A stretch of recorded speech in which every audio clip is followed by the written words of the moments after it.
Please subscribe show. YouTube Cole Spivey. Yeah, man. I guess 1, 2, 3, 4. Total maybe 5 people. Oh, you meant like people? Yeah, I thought it'd be like maybe 20 or 30 at the most.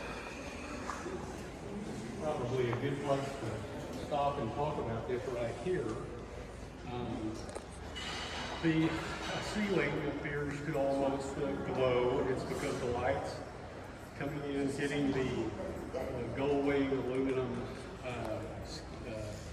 device that's up there. The light comes into the skylight and it projects on the ceiling and projects down.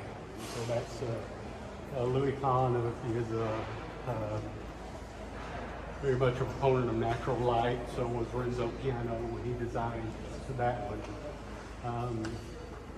If you look at the end of the ceiling there, because that's not exactly an arc, which is a half a circle, and it's not exactly an oval, which is an ovoid. It is a cycloid, and that shape is. You could probably Google cycloid and see it really easily, but I'll try to explain it. It's if you had a circle along that bottom horizontal axis, what I call the x-axis. Yeah. It's like if you had a circle there, and then a pointer here, and then as that circle turns, everywhere that pointer points describes that curve. Okay. So it makes that curve wider than an arc and shorter than an arc. And this is what Kahn, there's a great exchange of letters of Kahn and Brown, who was one of the original who was the original director of the museum, of the idea of people's experience with the art needs to be in rooms that are a little bit wider and have a shorter ceiling. Because there are some of his original drawings that are triangular shaped, or some of his original drawings that are arc shaped, and so he wants to widen the walls and shorten the ceiling.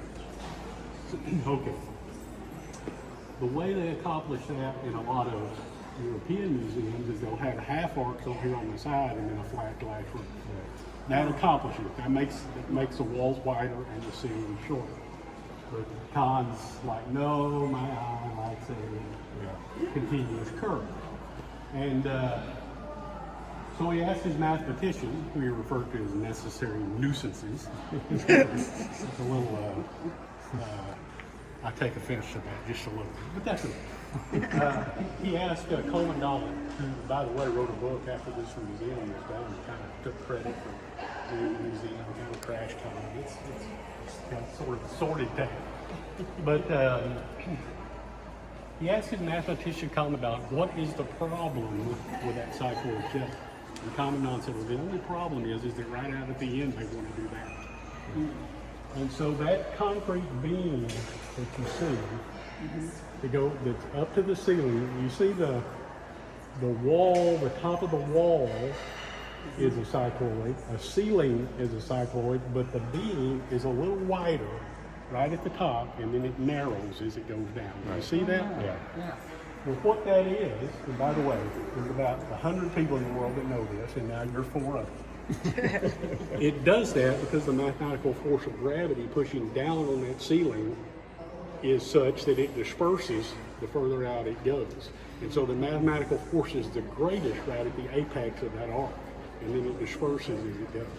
And that's why that's designed like that. He could have done it that wide all the way down. Right. But then it would have been over-engineered. Yeah. We can't have that. This is more interesting. Yeah, it does. It does. Makes it interesting. Do you know the name of the lady that's laying there? The sculpture, I don't know the name of the lady. The sculpture is La Air. La Air? Yes. Okay. And she is in that room. Now, that room was not built for her. Right. Specifically. There's spaces like that throughout. We'll look at one in a minute. Okay. But La Air? Sculptures out there. La Air, yeah, Like okay. French. Yeah.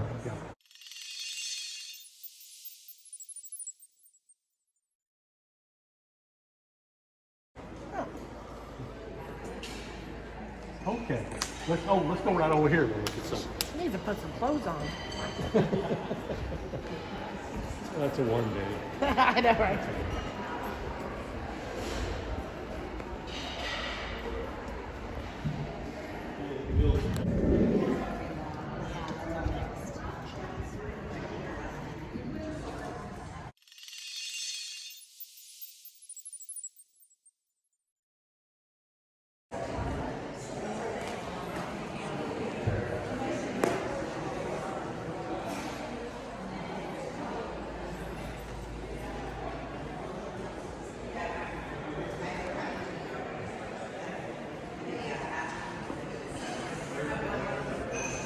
So I get distracted by a naked lady that's painted called La Air.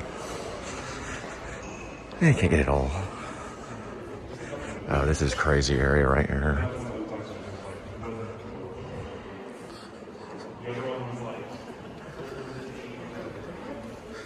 Well, Sorry, I just wanted to get I that. do that to make my point, because are you inside or are you outside? Because the exterior door does open. You have a seat over here. Now this is a model, if you've seen been to the Salk Institute, which is another building designed by Louis Kahn in La Jolla, California. The Salk Institute has this same thing, except it's 100 feet long and it looks like the water falls off in the Pacific Ocean. It really doesn't. It falls off in a pool and just recirculates like this. But the space almost invites you to sit. And so there's spaces throughout that are like this. And I think one of the reasons it does is that you're about halfway through if you were looking at the art. So if you were looking at the art, you would be standing instead of sitting. You would be looking, which would involve your sense of sight. And here, your sense of hearing involved, your sense of smell because of the foliage outside. So it involves your other senses other than sight. And yet it's, I don't know that it's necessarily a useful space. What kind of flowers? I don't know. That's a flowering vine of some kind, and I'm not even sure. I've been kind of naming those maybe dogwood. I don't know for sure if it's dogwood, but I've been looking at some of the flowers.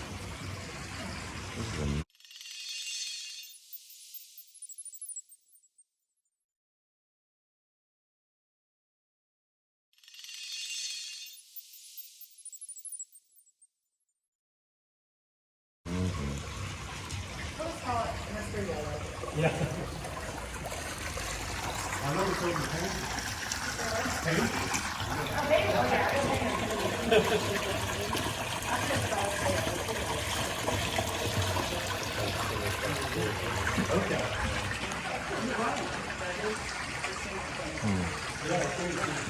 So what do they call this room?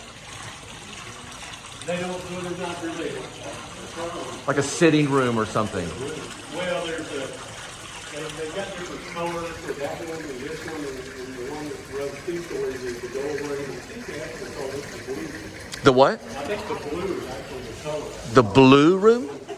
Okay. Huh.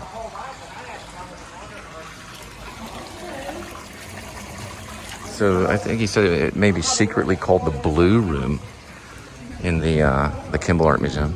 Oh, Colorado. Never been here.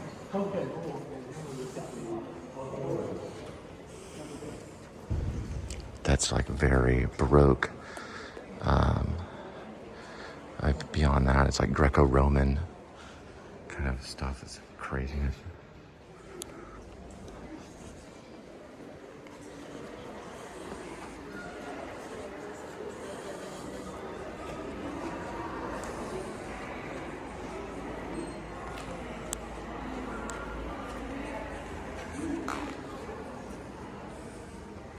Somewhere, oh yeah, got this thing right here. We're just walking. You don't.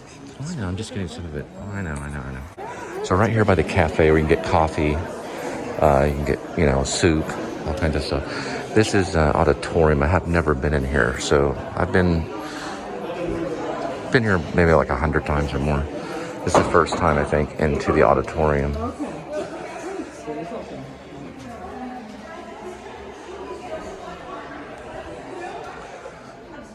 Oh, wow, I've never been in here. I've never been in here. I've been here 100 times, never been in here once. Well, this is again just the cycloid shape of the ceiling, and it's a 2-story room instead of the single story like what we have been in. This would be like if we were out there, this and the one below it. But and this seats about the one across the way will seat about 50% more when we go to the piano pavilion in the auditorium over there. 200. What they can do here, they'll reserve this when they have smaller groups, 100 or less. they'll use someone over there when they have a little bit larger groups. When they're going to have a group that they know exceeds capacity over there, Oh, that's amazing. they'll put people in here and then they'll just sign the cash. So they can sign the cash from over there as well. And you can walk down and stand on the stage and then come back up the other side. There's a dark place in the travertine wall about halfway down, and there's some dark places down by the stage, and you can actually see how thick that travertine is. It's not 1/4 inch.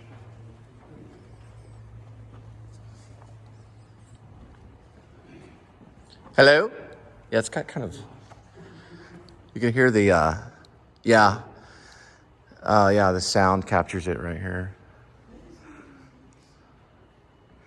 So are the ceilings are designed probably to capture some sound? Probably, maybe? It's just kind of narrow. Yeah, they've had to, a lot of this, and you see it even more when we get over to the piano pavilion, because it would be like talking in a concrete well. The acoustical engineers have been in here to work on Right, the acoustics. speakers up there that actually project this direction. Speakers up at the top. Yeah, I used to notice when you're standing here, you could talk. It kind of throws, you can hear your voice. Yeah, it's pretty amazing. Didn't even know this existed. Yeah. So you said how many does it hold? I'm not sure, I think about 127. 127. 10 by 20. I already counted it. Oh, yeah, she's the mathematician. I think it's 10. Yeah, we're 1, 2, 3, 4, 5, 6, 7, 8. Was that 9? Is it 9? 1, 2, 3, Oh, you're right. So it'd be 6, 9 7, times. 9. Times the rows. 1, 2, 3, 4, 5, 6, 7. Yeah, it's 20 or 8. Yeah, it's 9 by 20 or 9 by 19. There you go. So it's 20. It's 20 rows. I think it's 20. We can count going back. 100, Look. 180. Roughly 200. And what do they call the auditorium? The auditorium. Oh, it's just called the auditorium. Okay. Well, that's cool. Oh, crack in there. Kimbell Art Museum in Fort Worth called on electroacoustics to develop a solution so they could project high-definition movies in the main auditorium. The architecture, designed by Louis Kahn, is art in itself, and the video system could not distract from his design or impede the space. Electroacoustics designers developed a floating screen concept. The virtually invisible system works equally well for both speech and music. The Kimbell has been very pleased with their new floating screen concept and asked Electroacoustics to install the audiovisual system in the new piano pavilion as well. Just like that, you've got the same light that would come in from the end. They've just got that red glass in the end. And then in here, that skylight actually has levers. They can fold down over it to A, protect it in case you have a hailstorm, but also make it light. So is it designed to withstand a tornado? So you could probably like watch a movie in here while there's a tornado outside? Well, I think more Oklahoma was designed to withstand the tornado, and I went up there and saw every building flat, so I don't know. Yeah, I would say probably, maybe. Tornado. Several years ago. There was another big one that What, just, around Christmas or something? yeah, another tornado went through not very long ago and it did a lot of damage. Yeah, April. Oh, April, you're talking about the one, the E5. It was the E5 tornado. Yeah, and more Oklahoma that went right Oklahoma. near Oklahoma University. What year? 6 or 7 years ago. Okay, yeah. Yeah. So if we come to like the talk, like the artist's eye, it would be in here, probably. Well, it would depend. How many people? It would just depend on audience size, and they might do it in front of the painting, but generally they'll have like lectures in here. That kind of thing would be what's in here. Oh, okay. So it looks like there's a lecture happening here called The Artist Eye, which is happening here. Huh. Does it have a date? April 9th is the day of the artist eye.